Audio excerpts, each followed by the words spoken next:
परिस्थितियों में हर कोई प्रभावित है, लेकिन अगर हम देखें तो महिलाओं पर इसका प्रभाव जो है वो बहुत ज़्यादा पड़ा है। महिलाओं पर प्रभाव जो है ओवरऑल हम यहाँ पर बात कर रहे हैं, ओवरऑल समाज की जाति को आधार ना बना करके। लेकिन ये हम बिल्कुल अच्छी तरह से जानते हैं कि अगर महिलाओं में भी बात करते हैं तो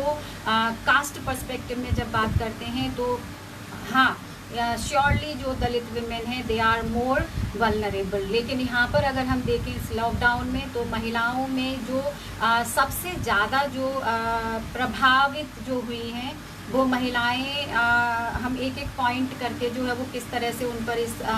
महामारी का प्रभाव जो है वो पड़ा है। तो सबसे ज़्यादा जो पहला पॉइंट है वो हाउस होल्ड वर्क को लेकर के है। घर में जो काम करती हैं महिलाएं, वो उसकी जिम्मेदारी जो है वो बहुत ज़्यादा महिलाओं पर बढ़ गई है। इस कोरोना के टाइम पर, इस पैंडमिक में लोग शटडाउन की वजह से घरों पर हैं और घरों पर जो है जो महिलाएं पहले अपने लिए थोड़ा बहुत टाइम निकाल लेती थी, वो अभी उनके 24 आवर्स जो है वो किचन में जा रहे हैं। लोगों की फरमाइशें खाने पीने को लेकर के है, क्योंकि इस पैट्रियार्कल सोसाइटी में जो हाउस होल्ड वर्क है वो विमेन की जिम्मेदारी माना गया है कि वो महिलाओं की जिम्मेदारी है, महिलाएं इसको करेंगी। और ये जो पेड जो वर्क है ये अनपेड है, इसके लिए कोई पे की व्यवस्था नहीं है। क्योंकि अगर आप भी अगर देखें तो जब आपसे पूछा जाता है कि आपकी महिलाएं क्या करती हैं, तो अगर वो जॉब नहीं करती हैं, अगर वो बाहर कमाने नहीं जा रही हैं, किसी तरह का काम नहीं कर रही हैं, तो ये कहा जाता है कि वो कुछ भी नहीं करती। हालांकि वो पूरे दिन घर में जो है वो आपके घर की व्यवस्था करती हैं, बड़ों का ध्यान रखती हैं, बच्चों की केयर करती हैं, आपके लिए वो सब व्यवस्थाएं करती हैं जिससे कि आप जो है वो बाहर ऑफिस में जा सकते हैं, काम कर सकते हैं। तो अभी जो है वो कई सारी स्टडीज़ इस कोरोना पीरियड में आई हैं और ग्लोबली ये माना गया है कि जो महिलाएं जो हैं वो 5% ज़्यादा पुरुषों से काम करती हैं, लेकिन वो काम जो है वो बिल्कुल इकोनॉमिक सेक्टर में इग्नोर्ड है, क्योंकि उसके लिए कोई पे की व्यवस्था नहीं है। तो इसलिए उनको किसी तरह का कोई क्रेडिट भी नहीं दिया जाता है। और दूसरा जो है, इसी हाउस होल्ड वर्क में महिलाओं के जिम्मे एक और काम पड़ता है, वो है केयर, नर्सिंग। तो अगर बाहर जाके काम करते हैं नर्सिंग केयर का काम, तो उसके लिए उनको पैसा मिलता है, लेकिन घर में जब वो रह करके अपने बुजुर्गों की, बड़े लोगों की या बीमार लोगों की सेवा करती हैं, तो उसमें वो इतना ज़्यादा इन्वॉल्व हो जाती है, क्योंकि हाउस होल्ड वर्क की जिम्मेदारी तो है ही, लेकिन ये जो केयर वर्क है वो उनके लिए, उनको एक ओवरबर्डन जो है वो कर देता है। और उनके लिए इसके लिए भी कोई व्यवस्था नहीं होती है पेड की, ये भी टोटली अनपेड होता है। और इस वजह से वो अपने हेल्थ का और अपने खान पान का भी ध्यान नहीं रख पाती है। मैं इसमें एक अपने ही घर का एक एग्जांपल देना चाहती हूँ कि मेरी दादी जो है वो कई दिनों से बीमार चल रही थी। अभी शी इज़ नॉट मोर। तो मेरी माँ जो है वो इतना फंस गई थी कि वो कहीं पर भी घर से बाहर नहीं जा पाती थी। और हालांकि सब लोग जा रहे थे,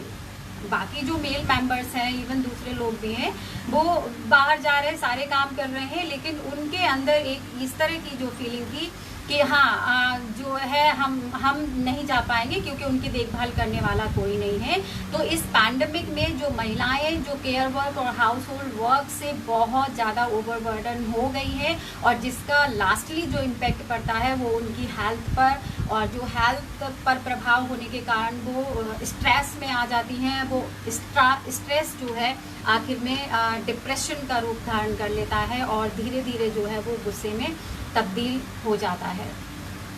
तो इसके अलावा अगर हम दूसरा जो एस्पेक्ट देखें कि महिलाओं पर इस पैंडमिक का और क्या प्रभाव पड़ा है, तो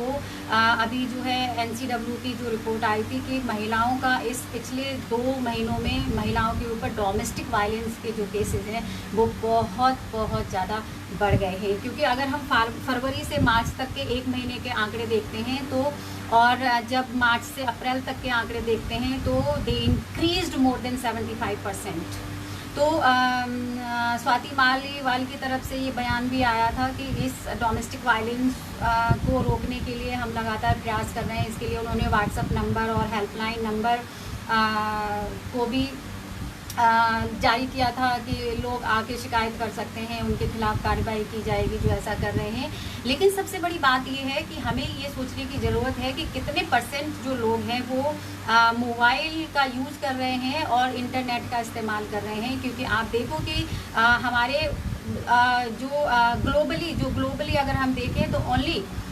27% विमेन जो है वो मोबाइल का इस्तेमाल करती हैं और इंटरनेट का तो बहुत कम इस्तेमाल करती हैं। तो आज के समय में भी अगर ये हालात है तो कैसे इससे बचा जा सकता है? तो अगर ये लॉकडाउन में अगर वायलेंस बढ़ रहा है तो क्यों बढ़ रहा है, ये हमें सोचने की ज़रूरत है कि पहले तो वायलेंस होता है ये डोमेस्टिक वायलेंस, लेकिन ये पिछले 2 महीनों में जो संख्या है वो it goes up to 75%। So क्या रीज़न है, what are the reasons to increase the domestic violence on women? तो इसका मतलब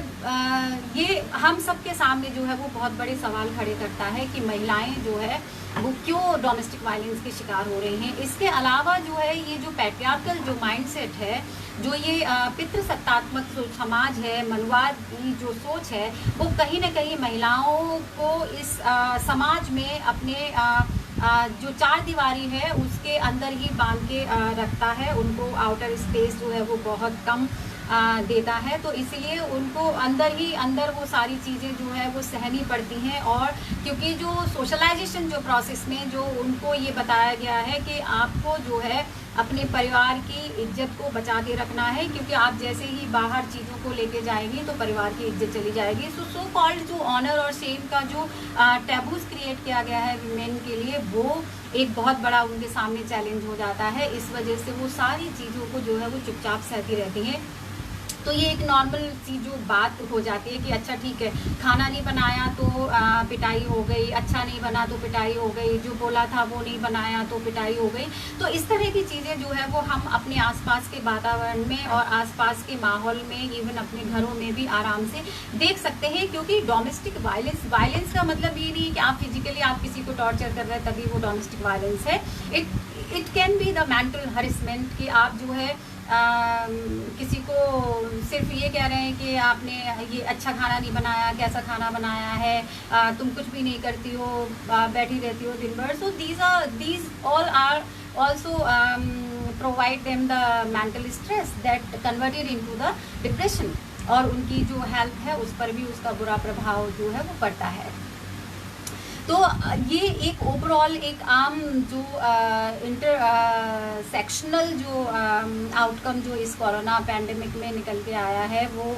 सभी महिलाओं पर जो है वो देखने को मिला है। लेकिन इसके अलावा अगर हम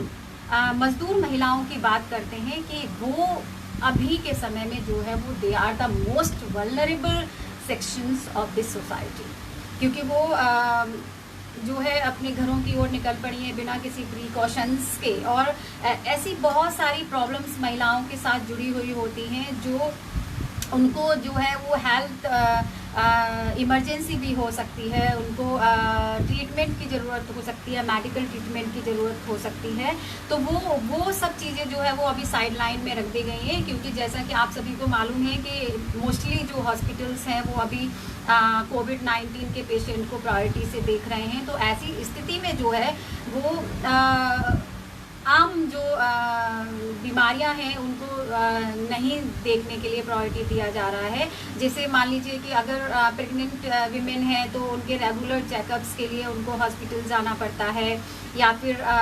और कोई प्रॉब्लम हो गई, अबॉर्शन है या कोई भी जो चीज़ें हैं हेल्थ रिलेटेड जो विमेन से, तो वो अभी जो है वो सेकेंडरी रख दिया गया है। और दूसरी चीज़ ये भी है कि खुद भी मेंटली भी psychologically they are in this kind of ये सोच रही हैं कि अगर हम जाएंगे, इवन घर वाले भी कि अच्छा है हॉस्पिटल में मत जाओ क्योंकि वहाँ पर पता नहीं कैसा माहौल होगा, कोरोना पेशेंट हैं, तो हम यहाँ पर जो है वो ज़्यादा ठीक है। तो एक डर भी है हॉस्पिटल पहुँचने का। तो वो बहुत सारी ऐसी परेशानियाँ हैं जो वो खुद घरों में रहकर सह रही हैं, और जो मेडिकल नीड उनको चाहिए वो नहीं ले पा रही हैं। इसके अलावा अगर हम देखें तो जो मंथली जो प्रॉब्लम होती है, जो मेंस्ट्रुएशन होता है महिलाओं को, तो जो अभी जो आम घरों में भी जब नॉर्मल डेज में जब प्रॉब्लम होती है तो बहुत ज़्यादा साइकोलॉजिकल चेंजेस, मेंटली चेंजेस जो है वो आते हैं और पेनफुल वो टाइम होता है। लेकिन ऐसे समय में उन महिलाओं के पास कोई भी सैनिटरी पैड नहीं है, तो वो क्या यूज़ कर रही होंगी, क्या किस तरह से वो अपने आप को उस चीज़ से बचा रही होंगी। तो ये सोच के ही डर लगता है कि वो किस तरह से उन दिनों में जो है वो सरवाइव कर रही हैं, कैसे वो रह पा रही हैं, क्योंकि जहाँ लोगों को खाना भी नहीं मिल रहा है, 2-2 दिन से भूखे हैं या एक दिन के बाद मिल रहा है, तो ऐसी स्थिति में सैनिटरी पैड्स के बारे में किसने सोचा है कि उनको वो प्रोवाइड किया जाए। तो ये जो है वो बहुत बेसिक जो नीड है, जो महिलाओं से रिलेटेड है, जो जिसके बारे में किसी का ध्यान नहीं गया है। इसके अलावा अगर हम देखें तो बहुत सारे कॉम्प्लिकेशंस हैं जो अभी महिलाओं को लेकर के आ रहे हैं, हेल्थ को, बेसिकली हेल्थ को लेकर के। तो अभी एक जो है वो ग्लोबली एक रिपोर्ट आई है कि जो आने वाले जो कमिंग मंथ है, आपका जो जून है, उसमें 7 मिलियन जो है ज़्यादा प्रेगनेंसीज बढ़ेंगी because of not availability of the contraceptives. तो जो ये कहीं ना कहीं जो परिवार नियोजन वाला जो मामला है वो भी हमें जो है वो पीछे छूटता हुआ नज़र आता है, क्योंकि ऐसी स्थितियों में जो मेडिकल जो फैसिलिटीज़ हैं वो सभी बंद हैं और वो लोगों को नहीं मिल रही हैं। तो इसका जो लॉन्ग टर्म जो इम्पैक्ट है वो विमेन की हेल्थ पर कहीं ना कहीं पड़ेगा, विमेन को प्रभावित करेगा। तो ये कुछ ऐसे पॉइंट है जिसकी तरफ हम लोग नहीं सोच रहे हैं या सरकार का बिल्कुल भी ध्यान नहीं जा रहा है, जो वाकई में सोचने की ज़रूरत है कि ये अभी देखने में बहुत छोटा और बहुत हल्का लग रहा है, लेकिन आने वाले समय में इसका बहुत बड़ा इम्पैक्ट हो सकता है। इसके अलावा अगर हम इकोनॉमिक सेक्टर को देखें तो इकोनॉमिक सेक्टर में जो महिलाओं की जो स्थिति है वो खास करके जो अभी आप सुन रहे हैं, देख रहे हैं कि सरकारें बहुत तेज़ी से जो लेबर लॉज हैं उनमें उन्होंने ड्रास्टिक चेंज किए हैं। सबसे बड़ा जो चेंज किया है वो 8 घंटे की जो सर्विस है उसको 12 घंटे कर दिया गया है। हालांकि कुछ सरकारों ने उसको वापस भी लिया है, लेकिन ज़्यादातर सरकारों ने ये लागू कर दिया है। और ये जो चेंजेस है लेबर लॉज में वो अगले 3000 दिन, मतलब अगले 3 सालों तक वो जो है लागू रहने वाले हैं। तो ऐसी स्थिति में जब 8 से 12 घंटे उनका वर्किंग आवर होगा, तो अगर उसमें पुरुष भी जा रहे हैं काम करने के लिए, ऑब्वियसली पुरुष जाएंगे क्योंकि महिलाएं उसमें पीछे छूट जाएंगी। तो उसमें एक पीछे छूटने का जो कारण है वो ये भी है कि एक तो अभी बहुत तेज़ी से छटनी हो रही है। ये ऑर्डर आया था कि जो कारखाने हैं या जो फैक्ट्रियां हैं वो खुलेंगी, तो उसमें 33% जो लोग हैं वो काम कर सकते हैं और सोशल डिस्टेंसिंग का बहुत ज़्यादा ख्याल रखना पड़ेगा। तो ऐसी स्थिति में इस तरह के ऑर्डर को अपना एक टूल के रूप में जो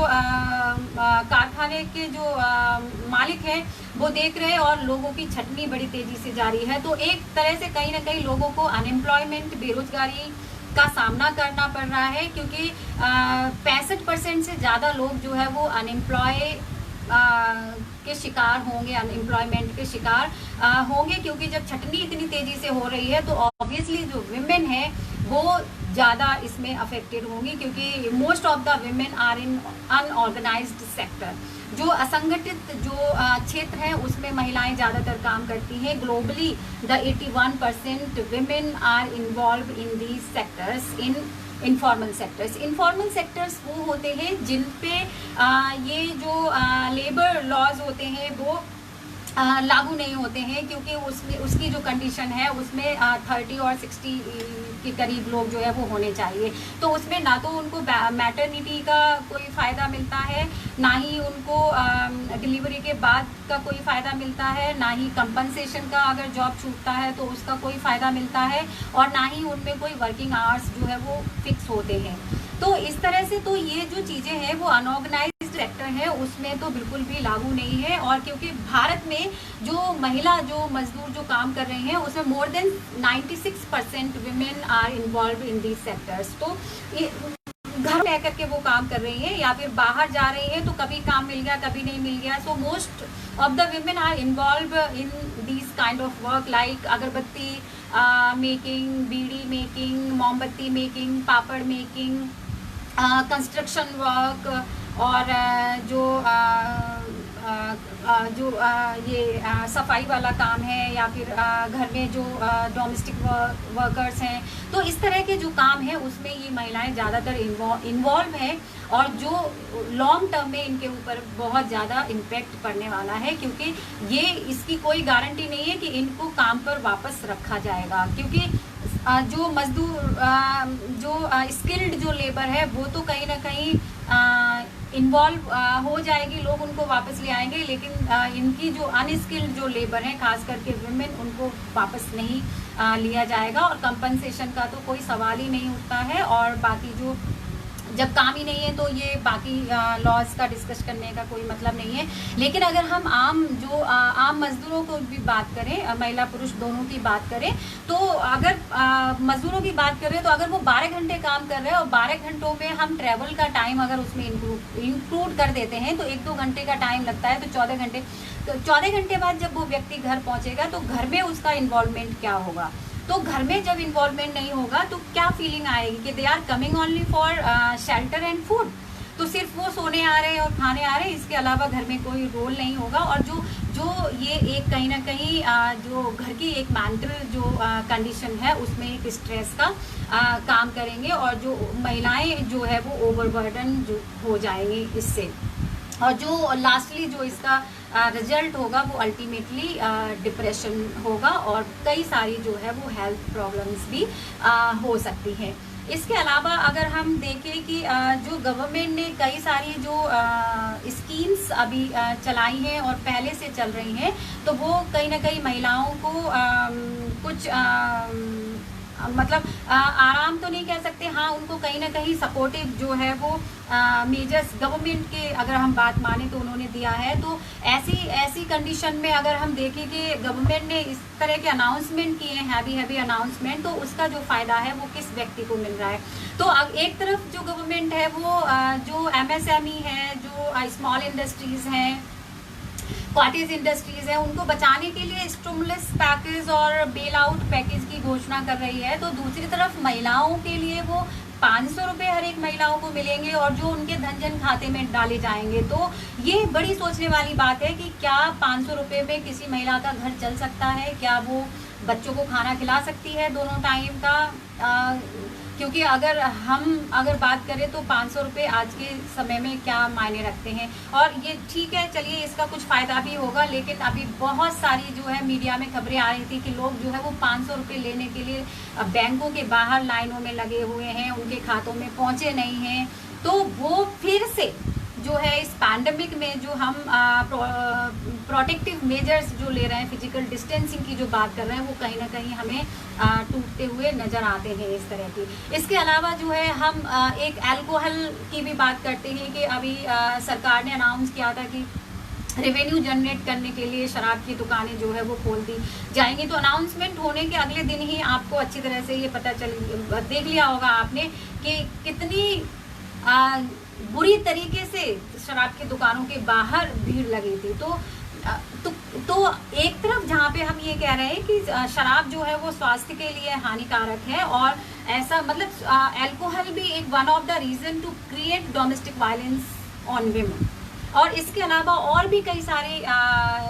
जो है वो कारण होते हैं, लेकिन अल्कोहल भी कहीं ना कहीं जो है वो विमेन पर दूसरे तरीके से, दूसरे माध्यमों से जो है उसका इम्पेक्ट कहीं ना कहीं पड़ता है। तो ऐसा नहीं है कि महिलाएं शराब नहीं पीती हैं या फिर पुरुष ही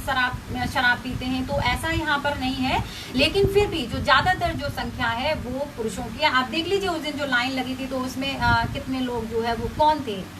शराब खरीदने वालों में। तो शराब लेने के लिए सोशल डिस्टेंसिंग, फिजिकल डिस्टेंसिंग का, प्रोटेक्टिव मेजर्स का बिल्कुल ध्यान नहीं रखा गया। तो हमें यहाँ पर जो है जब हम इंटरसेक्शनली हम इम्पैक्ट ऑफ कोविड-19 जब देखते हैं समाज के अलग अलग वर्गों पर, तो हमें जो सरकार का दोहरा चरित्र कहीं ना कहीं दिखाई देता है कि एक तरफ तो वो इससे प्रभावित लोगों को बचाने के लिए लगी हुई है, और जो लोग जो कोरोना वॉरियर्स जो हैं, डॉक्टर्स हैं, सफाई कर्मचारीज हैं, आशा वर्कर्स हैं। आशा वर्कर्स में mostly more than 99% are women. और ये आपको मालूम ही है कि अभी जो सबसे पहला जो रूरल एरियाज में जो सबसे पहले जो कोरोना वॉरियर्स है, दे आर द विमेन। तो जो आशा वर्कर है वो अभी पूरी तरीके से लोगों के सपोर्ट में और उनको स्वास्थ्य लाभ जानकारी देने में जो है वो लगी हुई हैं। तो उनके लिए गवर्नमेंट की तरफ से क्या मेजर्स हैं, क्या उनके हेल्थ को ध्यान रखा गया है, वो क्या उनको वो प्रोटेक्टिव मेजर्स दिए गए हैं या नहीं दिए गए हैं। तो इस तरह के, तो हम सिर्फ जो है वो हॉस्पिटल्स लेवल पर डॉक्टर और नर्सेज को हम देख रहे हैं कि वो, क्योंकि वहाँ पर भी अगर उनको प्रोटेक्टिव मेजर्स नहीं दिलाए गए हैं तो हम एक रूरल एरियाज में जो एक आशा वर्कर काम कर रही है तो उसके हेल्थ को लेकर के तो हम सभी सोच ही सकते हैं कि उसको किस तरह से प्रोटेक्टिव मेजर्स जो है वो दिए गए होंगे। इसके अलावा अगर हम महिलाओं की बात करें तो एक ये इम्पेक्ट हमें नज़र आता है कि इस कोरोना के कारण जो है इस लॉकडाउन पीरियड में जो आईटी सेक्टर है वो बहुत तेज़ी से ब्लूम हुआ है, बहुत तेज़ी से जो है वो उभर रहा है। तो एक पॉजिटिव एस्पेक्ट में लोग इसको देख रहे हैं कि जो है ऑनलाइन वेबिनार हो रहे हैं, सेमिनार्स हो रहे हैं, ऑनलाइन क्लासेस हो रही हैं और हम इजीली जो है वो एक दूसरे से बात कर रहे हैं, अप्रोच कर पा रहे हैं। और ये अभी जो डिस्कशन चल रहा है that is also the part of this IT sector.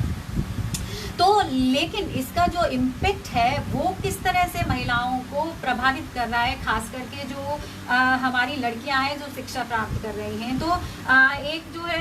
ये गवर्नमेंट का ही रिपोर्ट था कि मोर देन 96% जो girls in rural areas they are coming to school only because of this mid day meal. तो मिड डे मील का जब स्कीम चलाया गया था तो उसका एक ऑब्जेक्टिव ये भी था कि ज़्यादा से ज़्यादा एनरोलमेंट जो है लड़कियों के स्कूल में होने चाहिए, क्योंकि ऐसा पाया गया है कि एनरोलमेंट तो हो जाते हैं लेकिन उसमें मोर देन 60% विमेन और girls are drop out at 12th level. Even 10th level पे ही बहुत सारी गर्ल्स जो है वो छूट जाती हैं। तो जब एनरोलमेंट बढ़ेगा तभी वो आगे बढ़ पाएंगी, लेकिन यहाँ तो समस्या ये थी कि एनरोलमेंट ही बड़ी मुश्किल से उनके हो रहे थे। तो इस कोरोना काल में जब स्कूल बंद है, एजुकेशनल इंस्टीट्यूशंस बंद हैं, तो ये जो मिड डे मील जो है वो भी बंद है, तो लोगों को नहीं मिल रहा है। तो इसका जो आने वाले समय में जो इम्पैक्ट है वो लड़कियों की शिक्षा पर पड़ेगा, क्योंकि लड़कियाँ जो है इसके कारण जो है वो automatically they withdrawn from the school, from the education system। तो रूरल एरियाज में ये हुआ, लेकिन अगर हम अर्बन एरियाज की भी बात करते हैं, इवन अगर हम दिल्ली यूनिवर्सिटी की भी बात करते हैं, तो एक जो ऑनलाइन जो फेस टू फेस जो क्लासेस होती है उसमें जो स्ट्रेंथ है गर्ल्स की वो आपकी 70 to 80% और 60% तक रहती है। लेकिन अभी जो ऑनलाइन क्लासेस चल रही हैं उसमें जो अटेंडेंस है गर्ल्स की that is only to 40 to 50% और मैक्सिमम 60%। क्यों? क्योंकि बहुत सारी जो है रीजंस इसमें है कि उनके पास मोबाइल नहीं है, अगर मोबाइल है तो इंटरनेट कनेक्शन नहीं है, इंटरनेट कनेक्शन है तो वहाँ पर जो है नेटवर्क बहुत स्लो है। तो ऐसे बहुत सारे रीज़न है जिसकी वजह से they are not the part, they want but they didn't become the part of this online classes, online teaching learning process because of this pandemic। तो अगर हम लोग उस तरह की समस्याएं फेस कर रहे हैं कि इवन वेबिनार में भी जो है वो टेक्निकल एरर्स और कनेक्टिविटी और स्लो ऑफ इंटरनेट कनेक्शन जो है वो बीच में रुक जाते हैं, तो आप ये ऑनलाइन टीचिंग जो लर्निंग प्रोसेस है उसमें जो सबसे ज़्यादा इम्पेक्ट है वो महिलाओं पर पड़ने वाला है। क्योंकि ये कहीं ना कहीं जो ये इम्पेक्ट हम देख रहे हैं महिलाओं पर वो सीधा जो है वो फंडामेंटल राइट्स का वायलेशन है और जो कॉन्स्टिट्यूशनल राइट्स हैं विमेन के उसका वायलेशन है। क्योंकि एक तरफ जहाँ पे आर्टिकल 46 और 47 ये कहते हैं कि state will provide the health measures to all weaker sections without any discrimination and they also provide the nutritions to all these weaker sections। तो स्टेट की ये जिम्मेदारी है आर्टिकल 46 और 47 के तहत कि उसकी जिम्मेदारी के तहत वो खाना और जो न्यूट्रिशियस खाना, हेल्दी खाना प्रोवाइड करेगा और उनकी हेल्थ का ख्याल रखेगा। तो ऐसे में ये सवाल उठता है कि स्टेट की जो जिम्मेदारी है, लेकिन स्टेट किसकी तरफ ध्यान दे रहा है? क्या ये जो सड़कों पर जो लाखों मजदूर, हजारों मीलों दूर पैदल चले आ रहे हैं, क्या उनके राइट्स का ये वायलेशन नहीं है? क्या इन महिलाओं की हेल्थ को ध्यान में नहीं रखा जाना, क्या स्टेट पूरी तरह से निगलेक्ट कर रहा है? तो स्टेट को ये देखने की ज़रूरत है कि वो कहाँ इन लोगों के राइट्स का वायलेशन कर रहा है। दूसरा, जब हम ये बात करते हैं कि आर्टिकल जो कॉन्स्टिट्यूशन का आर्टिकल 14, 15 और 16 जब ये कहता है कि all are equal before law और there will not be the discrimination based on caste, class and gender, और जब 16 ये कहता है कि all will get the equal opportunity without any discrimination, तो यहाँ पर जो है अगर हम चर्चा करें तो इक्वलिटी कहाँ चली जाती है? जहाँ आप एक तरफ MSME और कॉटेज इंडस्ट्री को बचाने की बात कर रहे हैं, तो आप इन मजदूरों को बचाने के लिए क्या कर रहे हैं? इन महिलाओं को सेव करने के लिए क्या कर रहे हैं? क्योंकि सरकारों ने तो अब इन लॉज में चेंज करके पल्ला झाड़ लिया कि कोई कंपनसेशन नहीं है, कोई गारंटी नहीं है कि उनको वापस काम पर रखा जाएगा, क्योंकि ये because of the safety measures वो अभी बिल्कुल साफ साफ बच रहे हैं कि हम सोशल डिस्टेंसिंग का पालन कर रहे हैं, हम सेफ्टी मेजर्स अपना रहे हैं, तो इसलिए जो है उनकी कोई भी रिस्पॉन्सिबिलिटी नहीं है, they will call back them और नॉट। तो सीधा ये जो राइट्स का वायलेशन है। और इक्वल अपॉर्चुनिटी कहाँ? उन लोगों को जहाँ पर आप 64 हवाई जहाज़ों से विदेशों में फंसे भारतीयों को आप बुला रहे हैं, और यहाँ पर लोग जो हजारों मील पैदल चले जा रहे हैं इतना दूर, उनके लिए आप बसों का, ट्रेन का, इनका इंतजाम करने में इतनी देर लगा दी। तो क्या रीज़न है? क्या सरकार को ये देखने की ज़रूरत नहीं है कि किस तरह से जो है उनका जो डिस्क्रिमिनेटरी नेचर जो है वो लोगों के सामने दिख रहा है सीधा? तो यहाँ पर स्टेट को जो है वो बहुत अलर्ट होकर सोचने की ज़रूरत है और इन लोगों के लिए प्रोटेक्टिव मेजर्स और कॉन्स्टिट्यूशनल जो राइट्स हैं उनको बचाने की ज़रूरत है। क्योंकि जो खबरें जो है इतना दिल दहलाने वाली जो पिक्चर्स जो होती है कि ऐसा लगता था कि कभी मतलब सपने में कि पार्टीशन कभी हुआ था, तो लोग जो है सामान लेकर के, बच्चों को लेकर के, ठेलियाँ और जानवरों को लेकर के लोग पाकिस्तान से भारत और भारत से पाकिस्तान गए थे। लेकिन जब इन तस्वीरों को हम देखते हैं तो हमें ये वो सीन जो है वो कहीं ना कहीं एकदम लगता है कि वापस ही से फिर हम उसी सिचुएशन में आ गए हैं। तो क्या ये भारत, ये जो शहर जो इन लोगों का नहीं है? क्योंकि जैसे ही एक मुसीबत आई उन लोगों को इस शहर ने पराया कर दिया और उनको यहाँ से जाने के लिए मजबूर कर दिया। तो ऐसी सिचुएशन में महिलाओं पर इम्पेक्ट ऑटोमेटिकली ज़्यादा ही पड़ता है, क्योंकि इन नॉर्मल सिचुएशंस में अगर हम देखें तो महिलाएं जो है they are more vulnerable, they are more affectable with any kind of situation. तो कॉन्स्टिट्यूशनल जो राइट्स हैं, जो फंडामेंटल राइट्स हैं, उनका वायलेशन जो है वो हमें साफ साफ दिखाई देता है।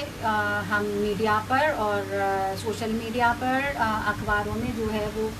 खबरें देख सकते हैं, पढ़ सकते हैं, सुन सकते हैं। तो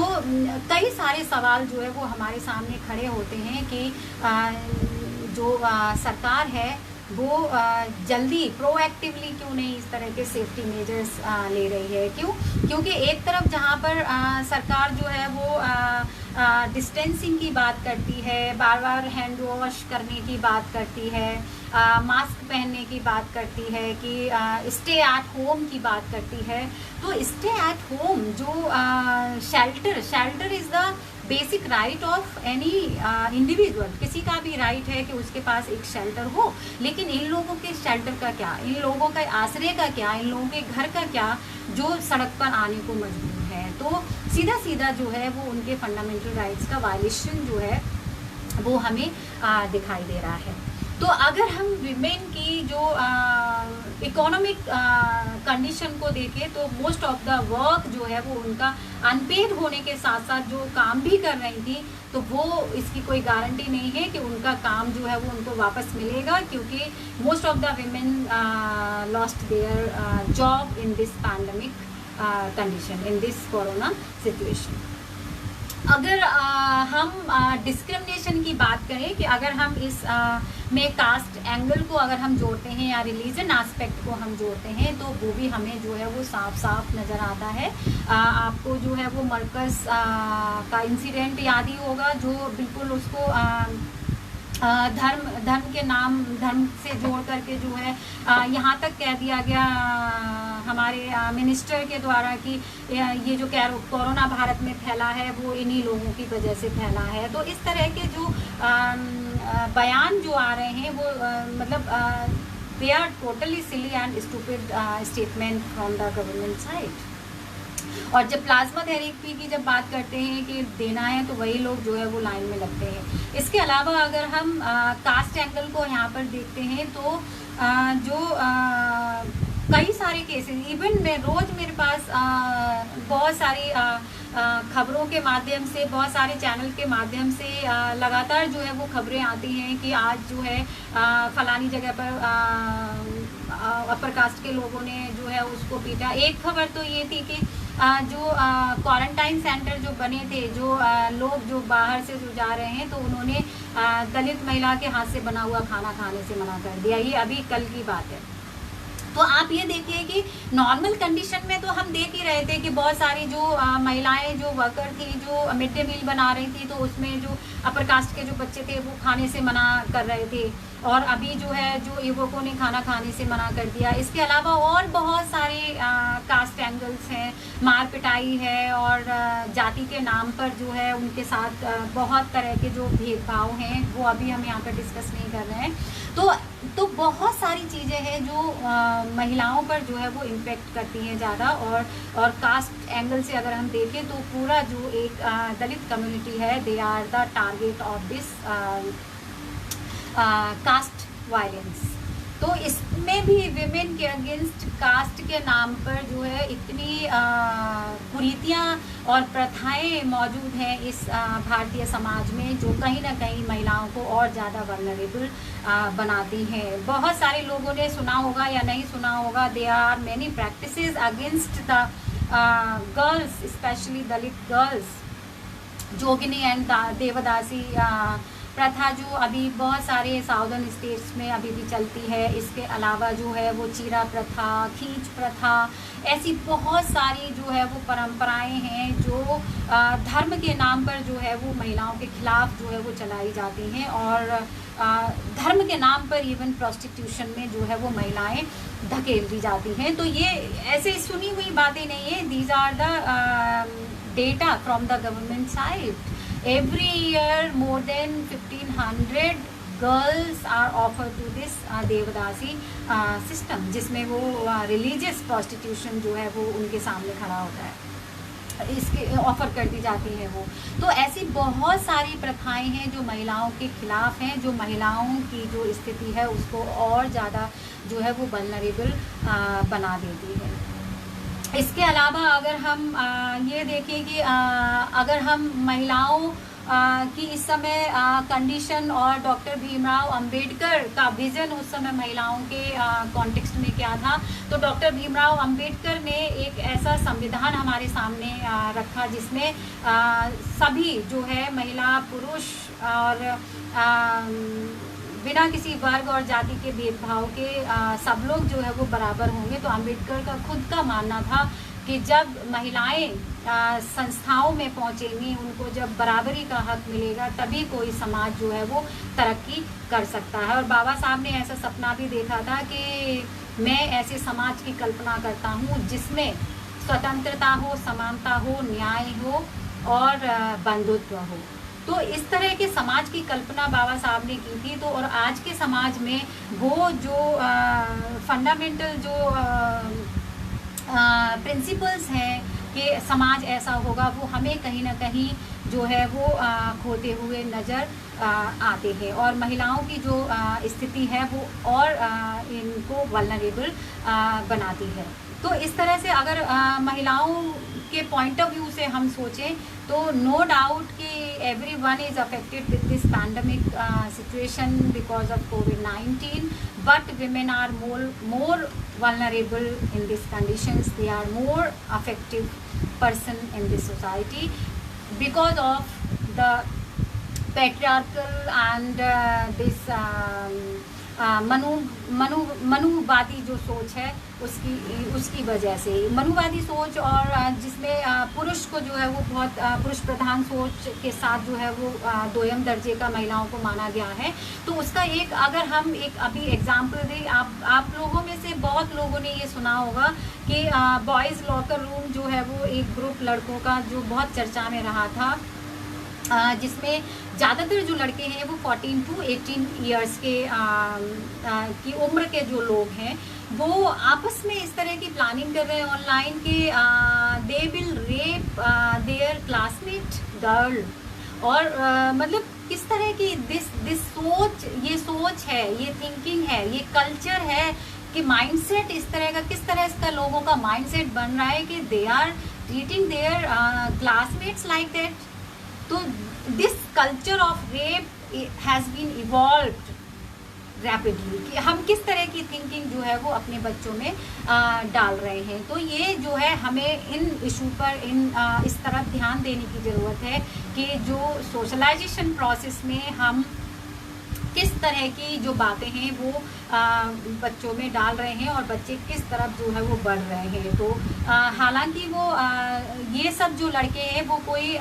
रूरल एरियाज़ के और बिना पढ़े लिखे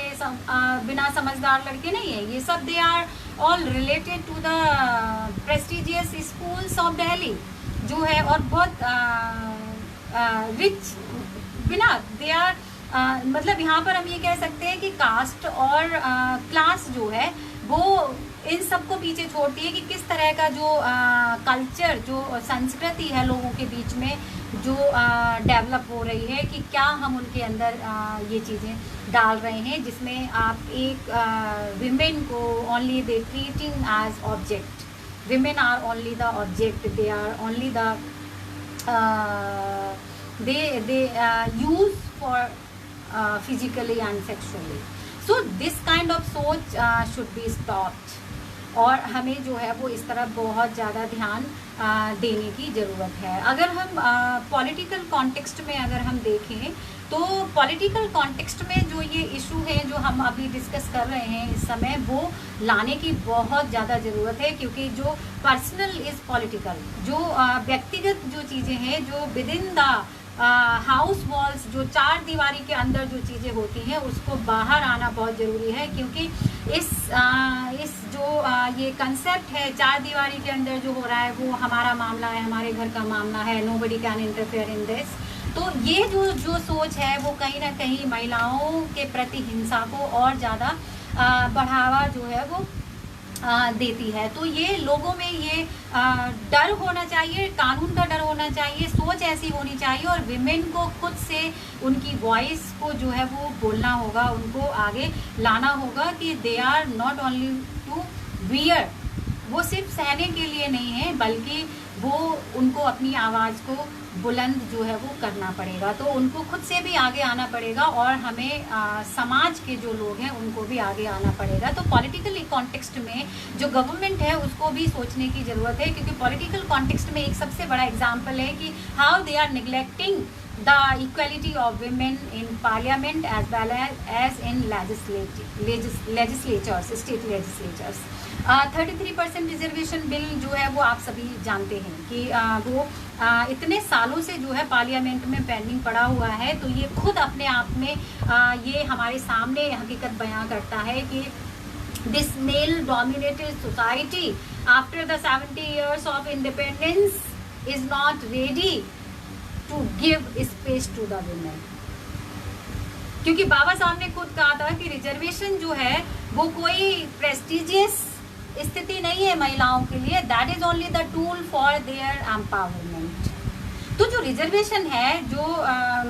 महिलाओं के लिए जो एक बराबर की स्थिति हर एक क्षेत्र में, चाहे वो राजनीतिक है, चाहे वो आर्थिक है, चाहे वो सामाजिक है, इवन चाहे वो धार्मिक है, हर जगह पर महिलाओं की जो भागीदारी है वो बराबरी पर सुनिश्चित होना चाहिए, क्योंकि women are the 50% of this society. तो if they are 50% in numbers, so they also have the right to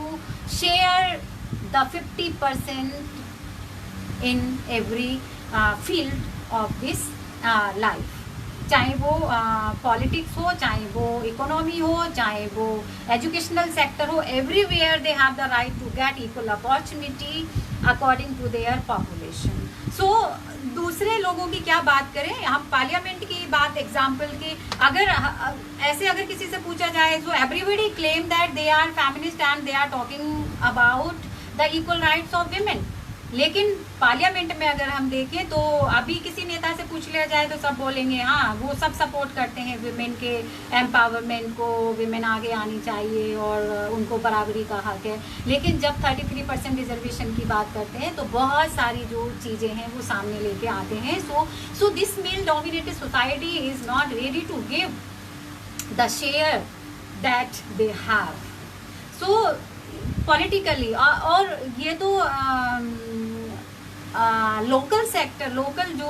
स्थानीय जो प्रशासन है, पंचायत जिसको कहते हैं, उसमें महिलाओं को भागीदारी मिली है, that is only because of the reservation of 50% और 33% फॉर विमेन।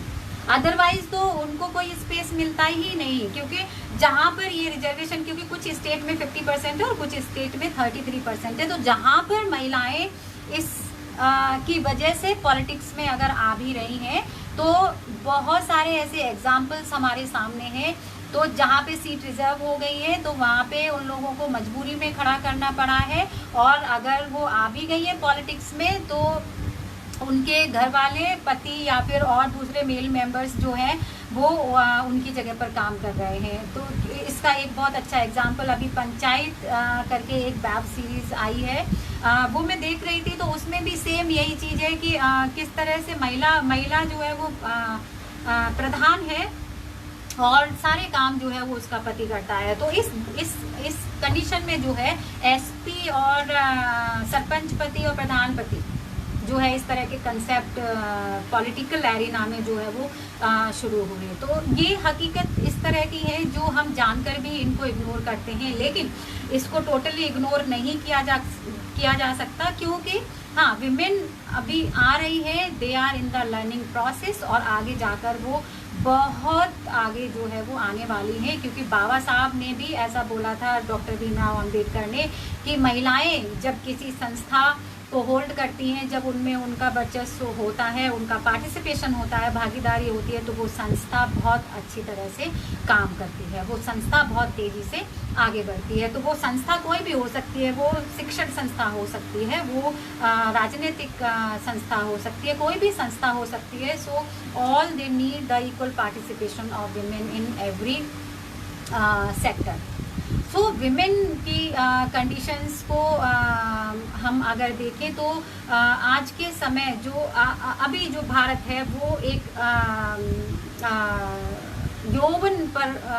चढ़ता हुआ भारत है, युवावस्था में भारत है, और इतने सालों के बाद भी जो महिलाओं की स्थिति है सुधरी है, लेकिन फिर भी पूरी तरह से अभी जो है सुधरना बाकी है। अभी उनको legally they have the equal rights, they have the equal space, they have equal opportunity, but in practically they don't have. So we have to practice in reality all aspect women से related जितने सारे rights हैं, जो अवसर हैं, वो उनको बिना किसी बायसनेस के हकीकत में देने पड़ेंगे, क्योंकि constitutionally they are equal but in reality they are not equal. So they want the equal space, they want equal representation in every aspect. तो अगर एक दो पॉइंट के बाद जो है वो हम इसको ख़त्म करेंगे। अगर कोई सवाल करना चाहते हैं तो वो इनबॉक्स में छोड़ सकते हैं। तो जो कास्ट एंगल को जो हम लोग चर्चा कर रहे थे कि अगर ऐसे ही किसी से पूछा जाए तो कि क्या भारत में जाति प्रथा जो है वो है ख़त्म हो गई है, क्या अभी भी ये प्रैक्टिस में है, तो most of the people will say कि नहीं, ये तो भारत में ख़त्म हो गई है। कहाँ पर देखने को मिलती है? शहरों में तो बिल्कुल भी नहीं है, गाँवों में जो है वो होती होगी कहीं पर भी, लेकिन ये बिल्कुल मैं दावे से कहती हूँ कि आज के समय में भी जाति आधारित जो शोषण है, जो उनके प्रति जो हिंसाएं हैं वो अभी भी जारी हैं, क्योंकि दलितों पर जो हिंसा है, महिलाओं पर जो हिंसा है वो सडन नहीं है, they are all in plan way, बिल्कुल प्लानिंग के साथ होता है। अभी अगर हम एग्जाम्पल देखें, यूपी का जो अभी सपा के जो नेता, जो पिता पुत्र दोनों की जो हत्या कर दी गई थी गांव के ही लोगों के द्वारा, तो अगर वो वीडियो अगर आप लोगों ने देखी होगी तो आप ये देखिए कि एक नॉर्मल सी बात पर बंदूक लेकर के कौन आता है, और वो दो बंदूक जो है, दो राइफल लेकर के वहाँ पर आए हैं और आपस में कहा सुनी और बहस हो रही है, और इसी बीच जो है वो गोली से मार दिया जाता है। तो ये देखिए कि आप ये पहले से कहीं ना कहीं, सो this is the definition of atrocities against women and Dalit, that violence is not only the violence, it is the combination of violence, multiply of the violence, जो उनके खिलाफ जो वायलेंस होता है वो मल्टीप्लाई होता है, वो प्लानिंग के साथ होता है, और उसका जो इम्पैक्ट होता है वो किसी एक के अगेंस्ट नहीं हो करके वो पूरी कम्युनिटी को एक सबक सिखाने के लिए होता है कि तुमने ऐसी हिम्मत कैसे की है, मैं तुमको देख लूँगा। So that offence is done for giving them the lesson, कि वो फिर से ऐसा नहीं करें। तो इस तरह की जो चीज़ें हैं वो अभी भी समाज में घट रही हैं, जो अगर कास्ट डिस्क्रिमिनेशन नहीं होता समाज में तो शायद हमारे कॉन्स्टिट्यूशन में जो आर्टिकल 17 है वो भी नहीं होता। तो अभी भी वो है, इसका मतलब अभी भी जो है अनटचेबिलिटी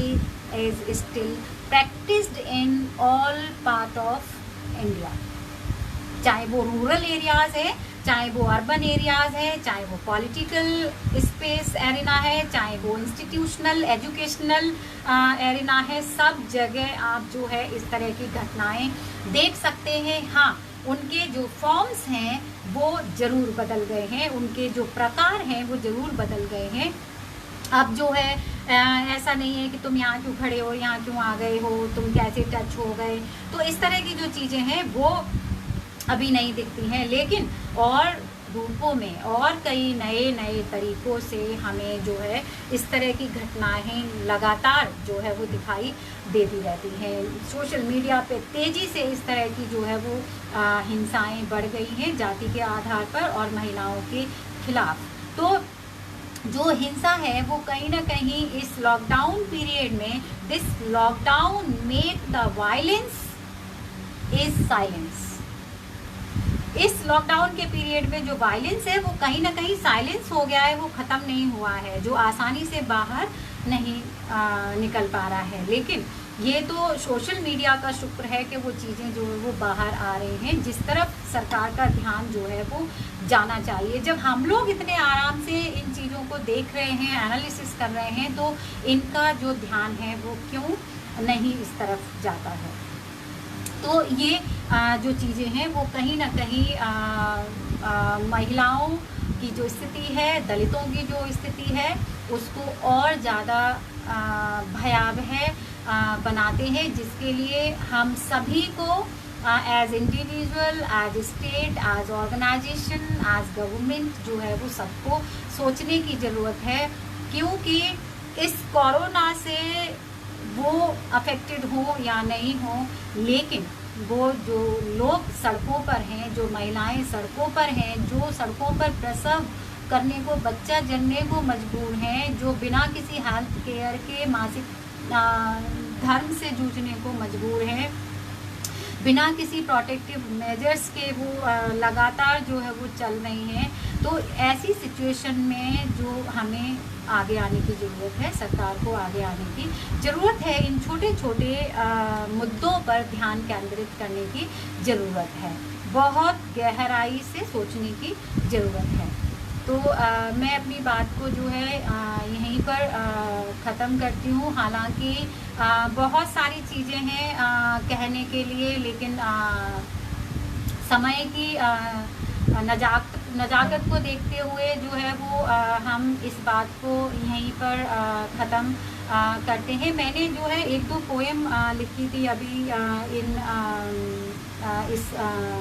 सिचुएशन को देखते हुए कि महिलाओं की जो है वो किस तरह से